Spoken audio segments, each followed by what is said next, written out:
이 시간에는 사도행전 9장 16절부터 22절 말씀까지 읽었습니다. 오늘은 사도행전 40번째 시간으로 부제목은 주님의 택한 그릇 사울입니다. 주님의 택한 그릇 사울. 주님의 그릇으로 택함을 받은 사울에게 우리 주님께서 부여하신 임무는 뭐냐면 주님의 이름을 전하는 거예요. 다시 말해서 주님의 증인이 되는 거죠.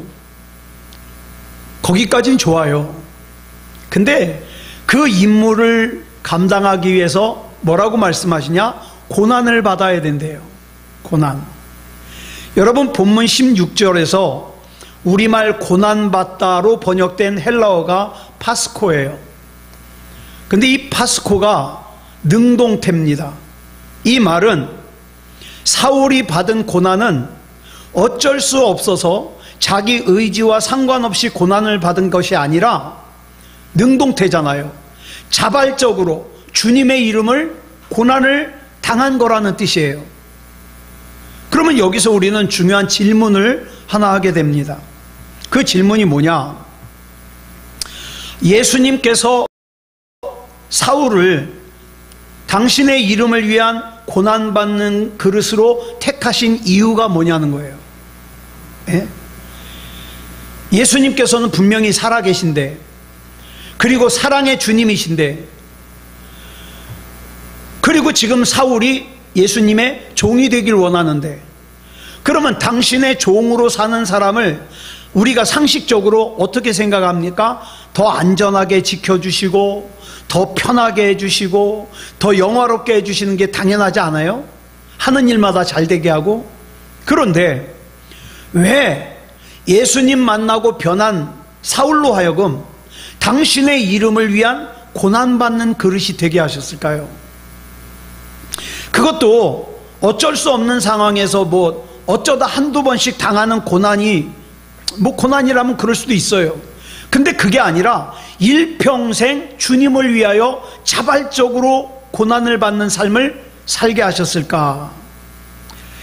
여러분, 사울이 본래 예수님을 부정하고 예수 믿는 사람들을 괴롭히던 박해하던 사람이라서, 그러면 예수님께서 그를 구원하신 후에 그를 벌받게 하려고, 형벌을 받게 하려고 고난의 삶을 살게 하신 건가?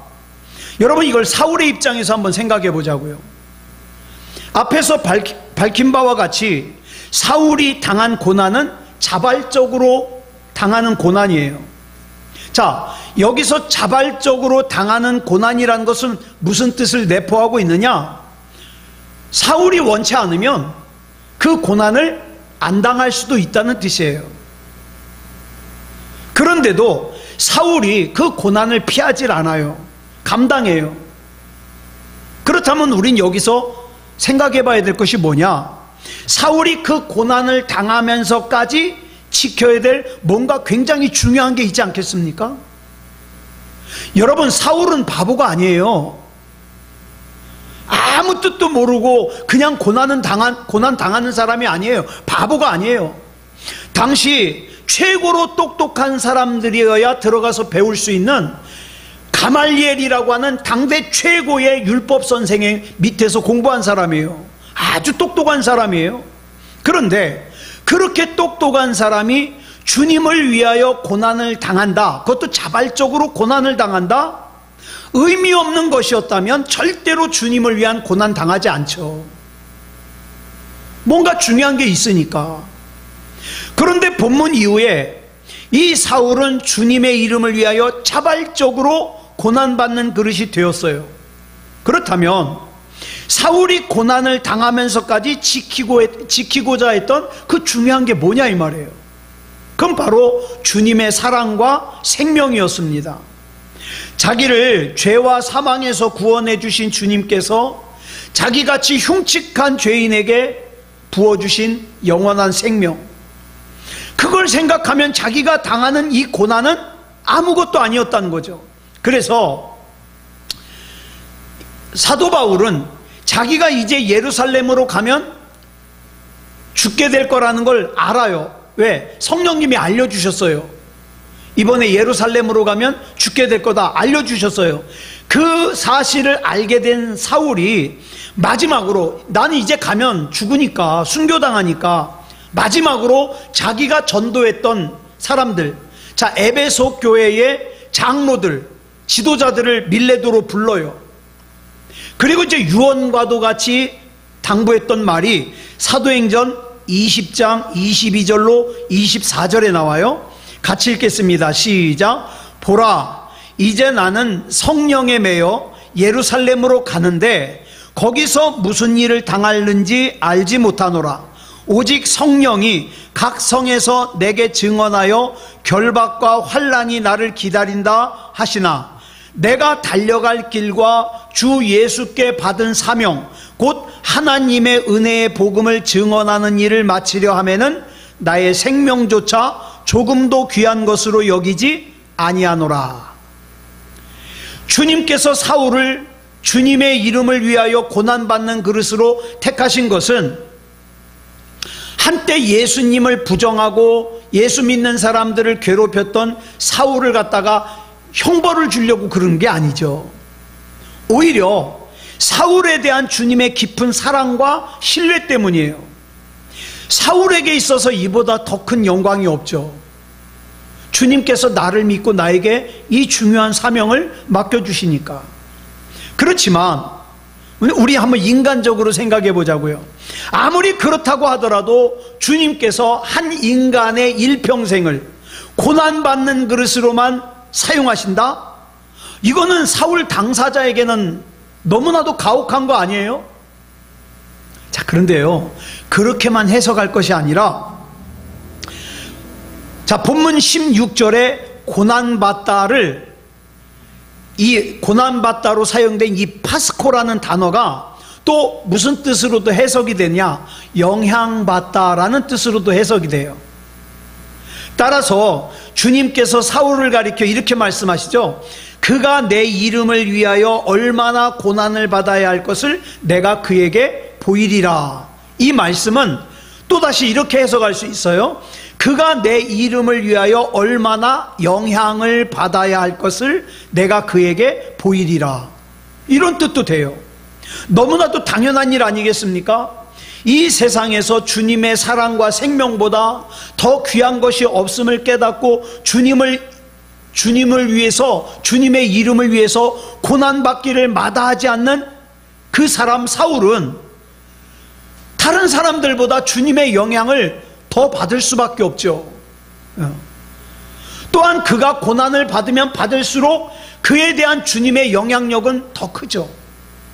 저와 여러분이 세상을 살면서 하나님의 뜻 때문에 내가 세상에서 조금이라도 손해를 본다? 그 사람은요, 내가 하나님을 위해서, 믿음을 위해서 조금이라도 더 손해를 보고 그 다음에 자존심 상하고 어려운 일을 당할 때 그 사람은 다른 사람보다 조금이라도 더 주님의 영향력을 받을 수 있어요. 그런데 나는 하나님을 위해서 조금 더 불편한 것 싫어, 조금 더 손해보는 것 싫어, 그런 사람들은 자연적으로 어떻게 돼요? 영향력을 덜 받게 되겠죠. 그렇다면 날이면 날마다 주님의 더 큰 영향 속에서 살아가는 사람의 세상에 대한 영향력은 또 어떻겠습니까? 그가 주님의 영향 속에서 산다는 것은 또한 그 사람을 통하여서 하나님께서 세상에 영향을 끼치는 도구로 쓰임을 받는다는 거거든요. 사울이라는 사람은 예수님을 만난 이후에 남은 평생을 주님을 위한 고난받는 그릇으로 살다가 끝내는 참수형을 당하죠. 목이 잘려요. 자, 세상적인 관점으로 보면 이보다 더 불행한 사람 있을까요?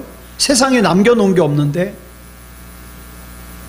그러니까 세상적인 눈으로 보면 사울이라는 사람은 실패자예요. 그러나 이 사울이 참수형을 당하기까지 주님을 위해서 고난을 감당할 때, 여러분 이거 한번 생각해 보세요.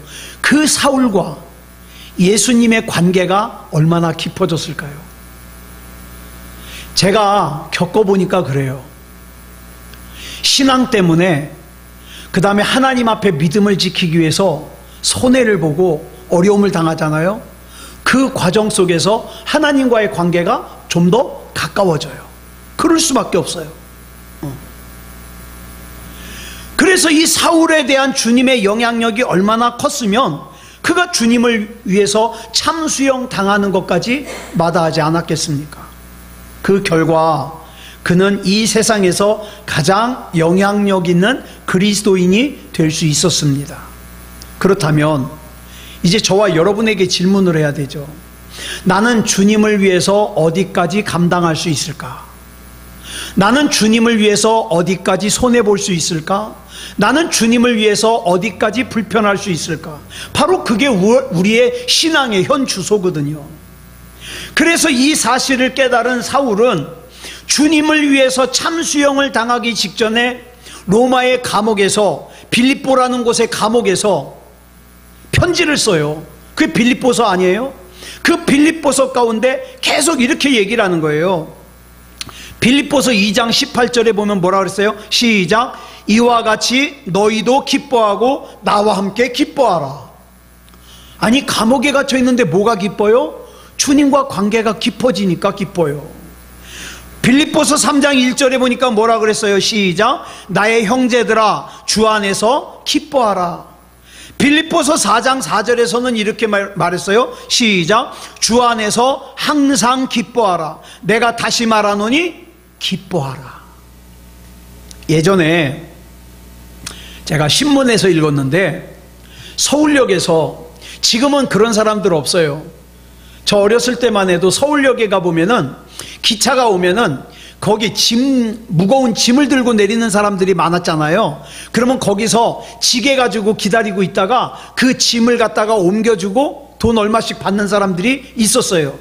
지게꾼이라고 그러는데, 자, 그런데 신문에 뭐가 나왔냐면 이 서울역에서 지게꾼 노릇을 하는 어떤 사람을 갖다가 인터뷰를 한 모양이에요. 힘들지 않습니까? 그랬더니 이 지게꾼 아저씨가 대답을 하는데 자기 아들이 서울대 법대에 들어갔다는 거예요. 그래서 자기 아들이 앞으로 판검사 영감님이 될 생각을 하니까 아무리 무거운 걸 짊어져도 무겁지 않다는 거예요. 힘들지 않다는 거예요. 자, 서울대 법대에 들어간 아들이 아버지에게 영향을 끼쳐서 힘든 일도 힘들지 않게 느껴지게 하는 거죠. 하물며 여기서 중요한 게 뭐냐? 우리 주님을 주님다운 주님으로 알고 주님을 믿는 사람은요, 어때요? 주님을 주님으로 믿지 못하는 사람하고 다르죠. 네. 우리 주님이 어떤 분이라는 사실을 알았을 때 이 사울이 주님으로부터 받았을 영향은 더 말할 것도 없죠. 지게가 안 무거운 정도가 아니라 참수형을 당하는 것도 마다하지 않을 정도로 그렇게 주님을 믿은 거예요. 자, 드디어 아나니아, 예수님이 보내신 사람인 아나니아가 직가에 있는 유다의 집에서 묵고 있는 사울을 찾아왔어요. 이때까지만 해도 사울은 금식기도 중이었습니다. 아나니아가 사울 앞에 섰지만 사울은 아나니아를 볼 수가 없어요. 왜? 다메섹으로 오는 길에 빛이요 진리 대신 예수님을 만나면서 시력을 잃었거든요. 앞이 보이지 않거든요. 그래 이 아나니아가 그 불쌍한 사울에게 다가가서 그의 머리 위에 손을 얹고 이렇게 부릅니다. 형제 사울아, 형제 사울아. 여러분, 사울에게 있어서 이 형제 사울아라는 말은 굉장히 감격적인 호칭이에요. 초대교회 교인들은요, 서로가 서로를 형제 자매라고 불렀어요. 형제님, 자매님. 이건 단순히 형식적인 호칭이 아니에요. 여러분, 2000년 전에는요, 지금과 다르게 계급이 존재했습니다. 그러니까 예배하러 모인 사람들 중에서 누가 있을 거예요? 주인인 사람도 있을 것이고 노예인 사람도 있을 거예요. 그렇게 엄연히 계급이 존재하는 그 사회에 그리스도인들이 서로가 서로를 뭐라고 불러요? 형제님, 자매님 이렇게 불러요. 이것은 뭡니까? 사회적인 신분과 계급을 초월해서 예수 그리스도 안에서 새로운 관계가 맺어졌다는 걸 뜻하죠. 그러므로 아나니아가 사울을 형제 사울아라고 부른 것은 그를 믿음의 형제로, 신앙 공동체의 일원으로, 다시 말해서 동역자로 받아들인다는 뜻이에요. 본래 사울은 예수 그리스도를 부정하던 사람이었어요. 예수 믿는 사람들을 잡으러 다니면서 교회를 잔멸하던 사람이었어요. 그럼에도 불구하고 아나니아가 사울을 직접 찾아가서 그를 형제 사울아라고 받아들인 이유를 아나니아가 본문 17절에서 이렇게 설명을 합니다. 이유예요. 같이 읽겠습니다. 시작. 아나니아가 떠나 그 집에 들어가서 그에게 안수하여 이르되, 형제 사울아, 주 곧 내가 오는 길에서 나타나셨던 예수께서 나를 보내어 너로 다시 보게 하시고 성령으로 충만하게 하신다 하니. 아나니아가 모든 그리스도인들의 대적이었던 사울을 믿음의 형제로 받아들인 이유는 간단해요. 뭐예요? 아나니아가 그렇게 하도록 예수님께서 아나니아를 보내셨잖아요. 여러분, 예수님께서 사랑하라고 보내시면 사랑해야 돼요. 예수님께서 용서하라고 보내셨으면 용서해야 돼요. 왜요? 예수님이 그렇게 보내셨잖아요. 사울이 얼마나 예수 믿는 사람들을 괴롭히는 인간인지 익히 아나니아는 잘 알고 있었어요.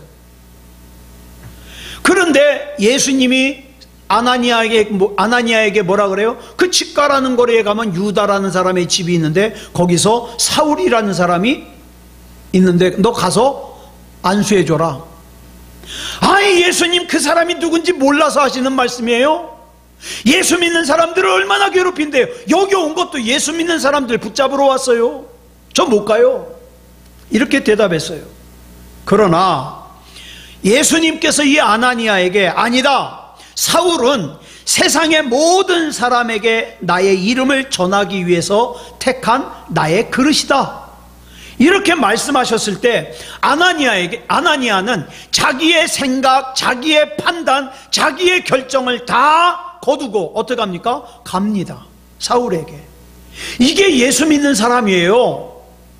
이게 진짜 그리스도인이에요. 그건 알지만 내 생각에는 여기부터는 예수 믿는 사람이 아니에요. 아나니아가 사울을 형제라고 부를 때 사용한 단어가 뭔지 아세요? 아델포스라는 단어예요. 이 단어가 어디에서 나왔냐? 여자의 자궁을 뜻하는 델프휘스라는 단어에서 나왔어요. 여러분, 같은 자궁에서 태어난 사람들을 뭐라 그래요? 형제라 그러잖아요. 자매라 그러잖아요. 그러니까 아나니아가 사울을 형제 사울아라고 부른 것은 그냥 한번 듣기 좋으라고 불러준 말이 아니에요. 아나니아는 진짜 사울을 자기의 친형제처럼 받아들였어요. 왜요? 예수님께서 그 사울을 예수님이 택한 나의 그릇이라 그러잖아요. 거기 내 생각이 뭐가 중요해요? 가만히 아나니아가 생각해 보니까 이 사울이나 자기나 한 자궁에서 태어난 거예요. 한 자궁에서. 그 자궁이 뭡니까? 바로 예수 그리스도의 긍휼이라는 자궁이에요. 그러니까 형제 사울아라고 부르죠. 여러분, 신약 성경을 기록한 헬라어로 자궁을 델프휘스라 그러는데 여기에서 형제라는 뜻을 가진 아델포스라는 단어가 나왔어요. 반면에 구약을 기록한 언어를 히브리어라 그러는데 히브리어로 자궁을 뭐라 그러냐? 라함이라 그래요. 라함. 예. 근데 이 라함이라는 단어는요, 자궁이라는 뜻도 있지만 뭐도 있어요? 긍휼이라는 뜻도 갖고 있어요. 긍휼. 예. 긍휼이 무슨 뜻이에요? 다른 사람을 불쌍히 여겨서 자비를 베푸는 마음을 긍휼이라 그래요. 그런데 이 라함은요, 자궁은 자궁인데 어떤 자궁이냐? 반드시 임신한 여자의 자궁이에요. 임신하지 않은 여자의 자궁은 라함이라고 안 해요. 레헴이라 그래요. 레헴. 그러니까 라함은 반드시 태아를 품고 있는 자궁이어야 돼요. 태아를 품고 있는 라함이 자궁인 동시에 뭐라 그랬어요? 극률이라 그랬어요. 극률. 한번 생각해 보세요. 그 자궁 속에 있는 태아, 핏덩어리죠. 그 작은 태아는 어때요? 이 엄마 몸에서 보내주는 양분을 먹지 않으면 이 태아는 죽어요. 그러니까 어떡합니까? 이 엄마는 어떡합니까? 그 태 속에 있는 아기에게 자기의 양분도 주고, 그 다음에 어떻게 해요?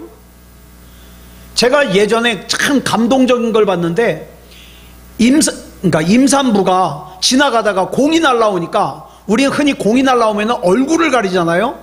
배를 가리더라고. 그러니까 엄마는 어떻게 해요? 뭐 내 얼굴은 다쳐도 괜찮아? 아기는 다치면 안 돼. 배를 가리더라고. 배를.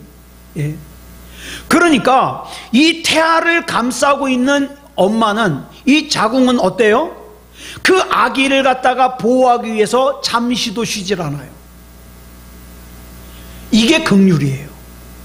네. 그리고 탯줄을 통해서 자기 몸에 있는 걸 갖다가 조금도 아까워하지 않고 어떻게 합니까? 아기에게 공급해요. 그래서 히브리어로 자궁과 긍휼이 같은 단어예요. 마침내 아나니아가 예수님의 명령에 순종해서 직가에 있는 유다의 집에서 사흘 동안 금식 기도를 하고 있는 사울을 만났습니다. 그리고 그 사울을 부르는 거예요. 나랑 한 자궁에서 태어난 형제 사울아. 예수님께서 아나니아를 사울에게 보내신 것은 그 사울에게 안수를 해가지고 사울의 잃어버린 시력을 회복시켜 주시기 위해서예요. 그리고 그 결과를 본문 18절에서 이렇게 기록하고 있습니다. 시작. 즉시 사울의 눈에서 비늘 같은 것이 벗어져 다시 보게 된지라. 아나니아의 안수와 동시에 사흘 동안 굳게 닫혀 있었던 사울의 눈이 열린 거예요. 사울이 다시 세상을 보게 되었죠. 그런데 여기 보니까 사울의 눈이 그냥 열린 게 아니라 사울의 눈에서 비늘 같은 것이 벗어졌다 그랬어요. 비늘. 여기서 비늘이라고 번역된 헬라어가 레피스인데 성경에 딱 한 번 나와요. 자, 이 뜻이 뭡니까? 살갗에 생기는 비늘 같은 껍질을 의미하기도 하지만 생선의 비늘을 뜻하기도 해요. 물고기의 비늘. 그런데 여러분, 헬라어 원문 성경에는 이 비늘이요, 복수예요. 복수. 하나가 아니에요. 여러 개예요. 자, 그 복수 여러 개의 비늘을 갖다가 눈에 뒤집어 쓰고서야 어떻게 세상을 똑바로 보겠습니까? 그러니까 이 비늘이 눈을 가린 사람들이 어떡합니까? 사도 바울은 배설물같이 여기는 것들을, 그걸 갖다가 조금이라도 더 가지려고 어떻게 해요? 다른 사람을 해치기도 하고, 욕심을 부리고, 배신하기도 하고, 미워하기도 하고, 폭력을 행사하기도 하고, 그러는 거 아니에요. 왜? 눈에 비늘이 막혀 있으니까. 그러나 사울은 그동안 자기 자신의 눈에 끼어있던 비늘을 갖다가 띄고 나니까 어떻게 해요? 예수님을 예수님으로 볼 수 있게 된 거죠. 그래서 그 전에 눈에 비늘이 막혀 있을 때에는 사울이 열심히 살기는 살았지만 헛된 인생을 살았어요. 그러나 아나니아가 안수함과 동시에 비늘들이 사울의 눈에서 벗어지고 다시 보게 되었어요. 다시 보다. 다시 보게 된지라. 여러분, 여기서 이 다시 보다를 갖다가 헬라어로 뭐라 하냐? 아나블레포 그래요. 아나블레포. 이거는, 이 단어는요, 단순히 사울이 사흘 동안 상실했던 시력을 회복했다는 뜻만 가지는 게 아니에요.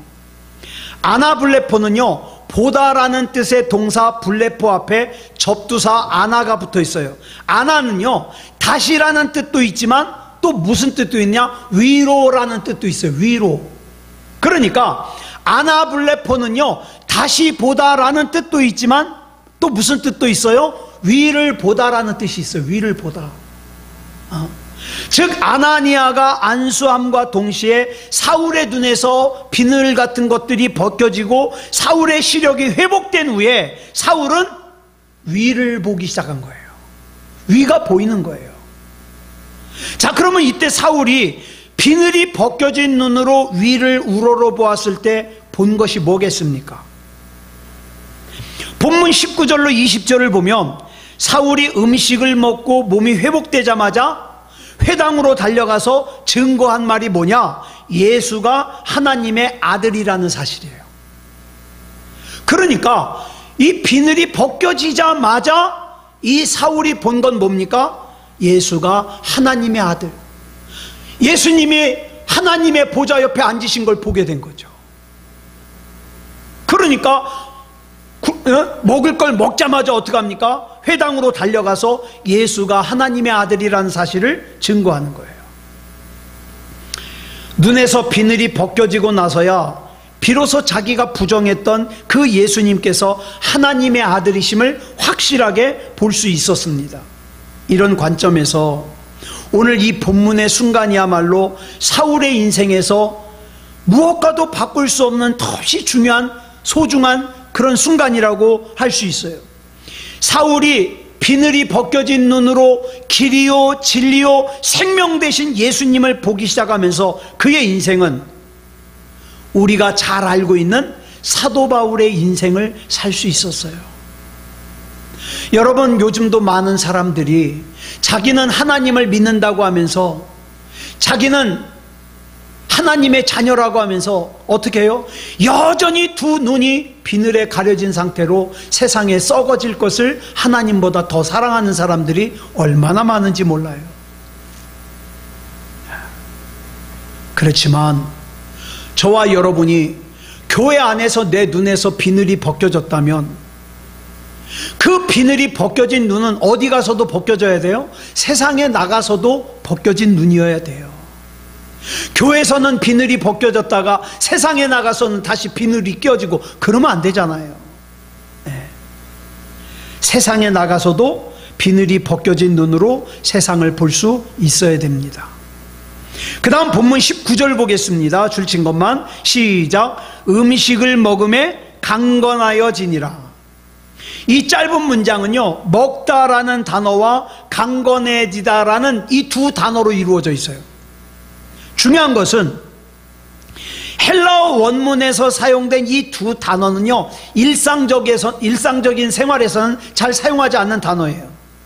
흔히 신약 성경에서 먹다라는 뜻으로 사용된 헬라어는요, 주로 뭐냐? 에스디오 또는 화고 이런 단어를 써요. 마른 빵이나 과자 같은 걸 갖다가 아작아작 씹어 먹는다 그럴 때 무슨 단어를 쓰냐? 트로고라는 단어를 써요. 그리고 혼자 먹지 않고 다른 사람들과 같이 음식을 나눠 먹는다 그럴 때는 시네스디오라는 단어를 써요. 이처럼 헬라어에는요, 먹는다라는 뜻을 가진 동사가 참 많아요. 그런데 오늘 이 본문에서 사용된 단어는 람바노라는 단어예요. 이 단어는 원래 먹는다라는 뜻보다 가지다라는 뜻을 많이 가지고 있어요. 가지다. 그러니까 먹는다는 뜻으로는 여기밖에 없어요. 여기밖에. 놀라운 사실은 이 단어가 가지다라는 뜻을 가질 때에 당연히 그 앞에 뭐가 같이 붙는 걸로 생각하느냐? 참된 생명을 같이 생각해요. 그래서 이 람바노는 무슨 뜻이냐? 참된 생명을 가지다라는 뜻이에요. 자, 이 단어의 뜻을 알고 나면 사울이 음식을 먹은 걸 람바노라는 단어를 사용한 이 성경이 얼마나 의미가 깊은가를 알 수 있어요. 여러분, 본문 이전에도 옛날에도 사울은 음식을 먹었을 겁니다. 그런데 그때는 오직 음식을 무엇을 위해서 먹었어요? 육체를 위해서만 먹었어요. 매 끼니마다 산의 진미를 먹고 맛있는 뷔페에 가서 음식을 먹어도 그 음식들은 다 뭐예요? 육체를 위해서 먹고 그 육체는 반드시 죽습니다. 따라서 육체를 위해서 먹는다는 것은 긴 안목으로 보면 뭐 하기 위해서 먹는 거예요? 죽기 위해서 먹는 거예요. 그 육체는 반드시 죽으니까. 한번 생각해 보세요. 한평생 수고하고 애쓰면서 단지 죽기 위해서 먹었다? 이 얼마나 어리석은 인생이에요. 그런데 눈에서 비늘들이 벗어지고 영안이 열리고 세례를 받고 예수 그리스도와 연합한 사울은 이제는 육체를 위해서 먹는 게 아니라 참 생명, 즉 영원한 생명을 위해서 음식을 먹는 사람이 되었어요.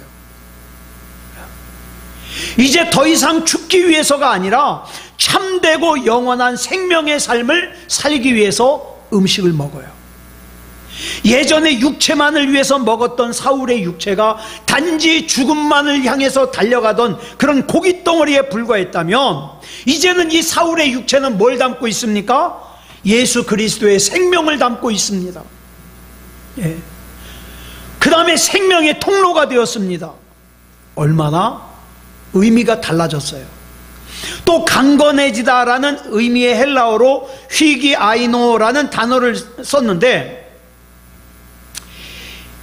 이 휘기아이노라든가 또 크라타요우, 또 엔디나모 이런 단어들도 있는데 여기서 사용한 단어는 에니스키오라는 단어예요. 에니스키오.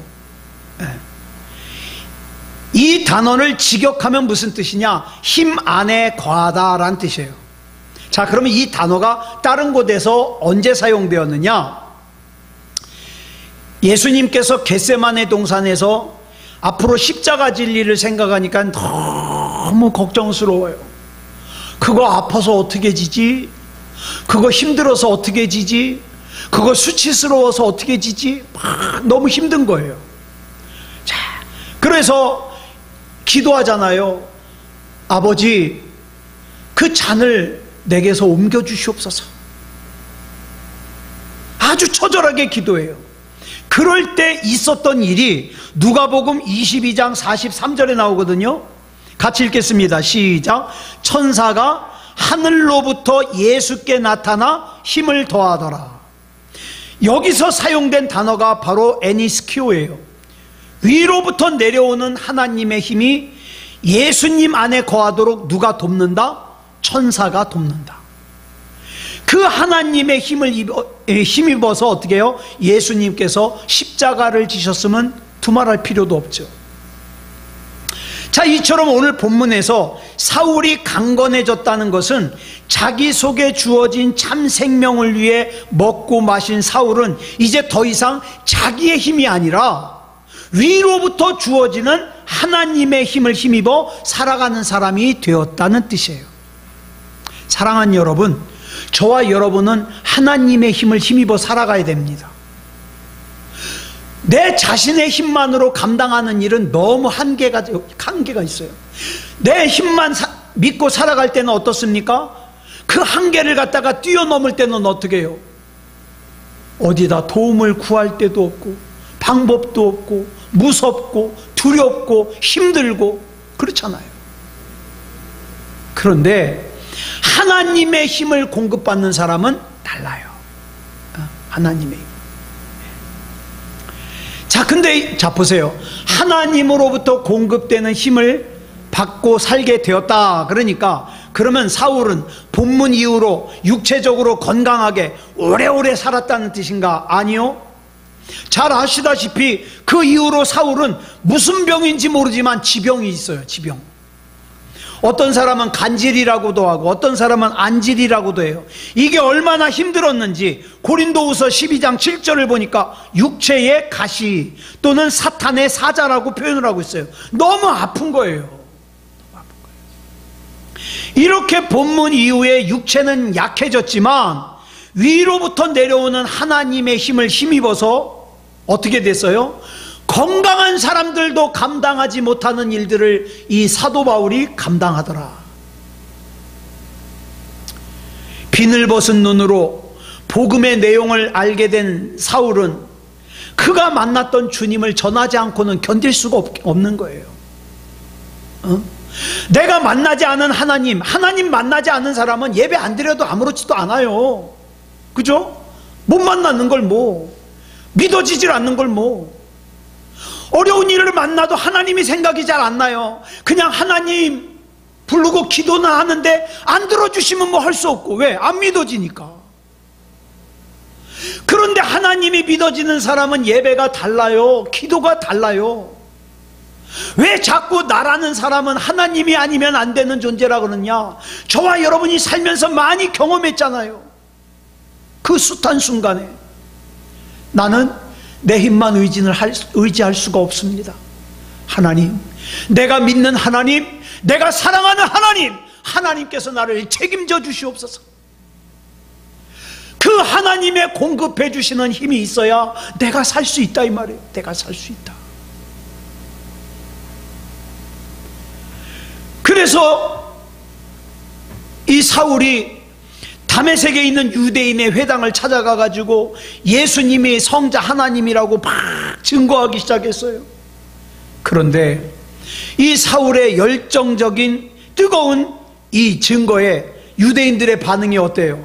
냉소적이에요. 콧방귀 껴요.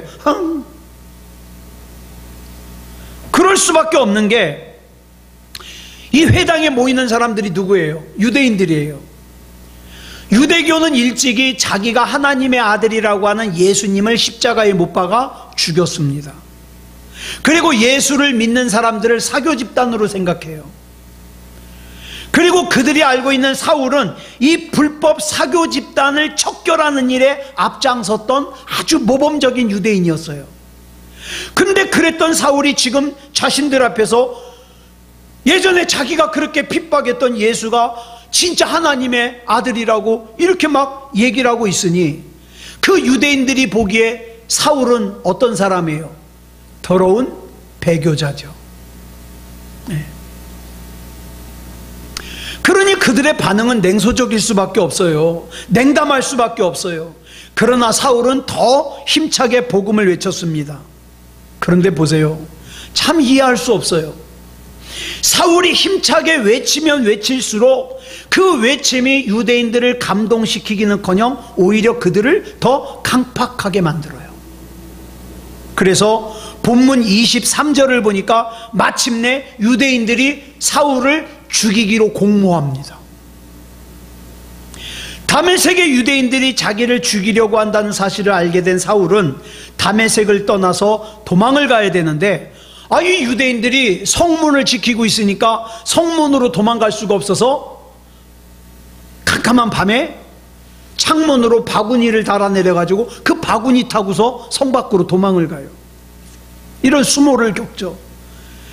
그 이후에 예루살렘으로 올라가 복음을 또 전하려고 했는데 예루살렘에 있는 유대인들이 또 사울을 죽이려고 하니까 할 수 없어서 이 사울이 고향인 길리기아 다소로 돌아가서 10년 동안, 길죠? 10년 동안 자기 고향에 틀어박혀서 칩거 생활을 합니다. 자, 주님을 부정하던 사울이 그 주님 때문에 자기가 그동안 몸담았던 유대교로부터 박해를 받고 심지어는 살해 위협까지 당하고 있어요. 여기서 우리는 이런 질문을 하게 되죠. 주님께서는 분명히 사울을 주님의 이름을 이방인과 임금들과 이스라엘 자손들에게 전하기 위해서 택한 주님의 그릇이라고 부르셨어요. 따라서 복음을 전수받은 이 사울이 조금도 지체하지 않고 회당으로 가서 예수님이 하나님의 아들이라고 외치면 당연히 하나님이 어떻게 해주셔야 돼요? 그 사울이 하는 일을 도와줘야 되잖아요. 막 사람들이 감동받아서 막 30배, 60배, 100배로 막 사람들이 늘어나고 부흥하고 그래야 되잖아요. 그런데 어떻게 됐어요? 왜? 이 질문을 또 하게 되는 거예요. 왜? 다메섹과 예루살렘에서 사울의 설교를 들은 유대인들의 마음이 도리어 강팍해져서 사울을 죽이려고까지 하게 됐을까? 왜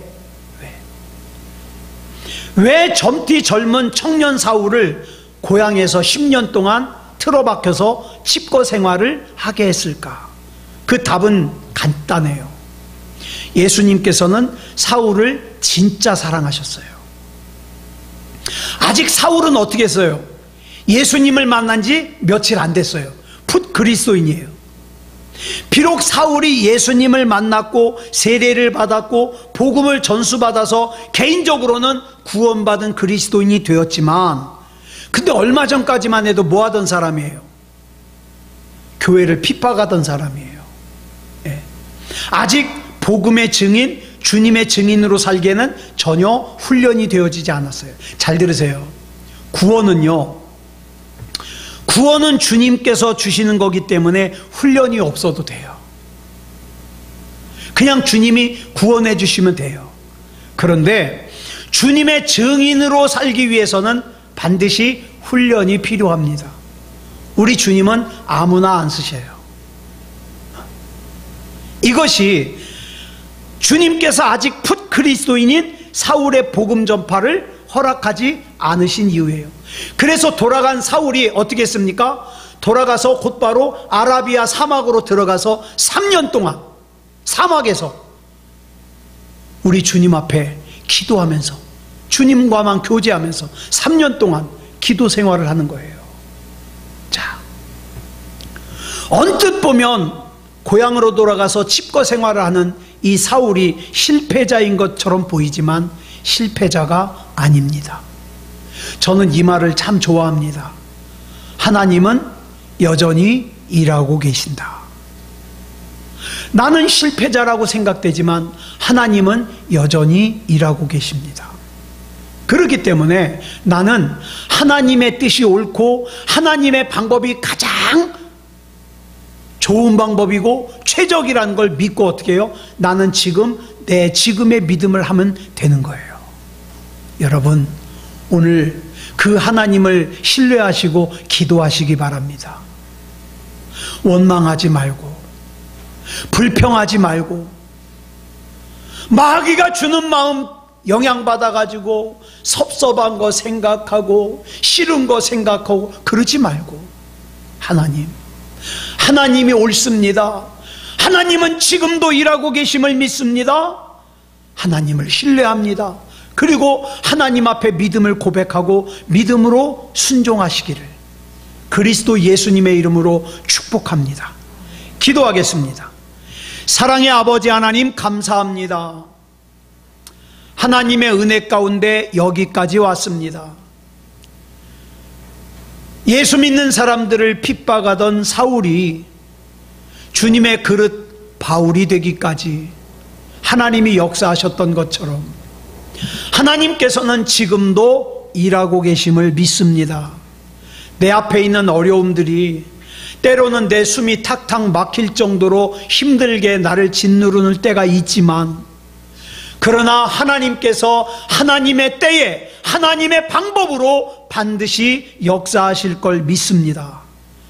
그렇기 때문에 바울이 빌립보 감옥에 갇혔어도 하나님을 찬송하리라 찬송하리라 찬송하리라 거듭거듭 강조했던 것처럼 하나님을 찬송합니다. 하나님께 영광 올려드립니다. 이 밤에도 우리의 우둔한 입으로 하나님 앞에 기도할 때에 하나님께서 우리의 기도의 방향도 이끌어가 주셔서 하나님의 아름다운 하나님의 마음을 시원케 하는, 하나님이 영광 받으시는, 능력이 나타나는, 기적이 나타나는 기도가 되게 하여 주시옵소서. 우리 주님께서 붙잡아 주시고 역사해 주실 줄 믿사오며 그리스도 예수님의 이름으로 간절히 기도드렸사옵나이다. 아멘.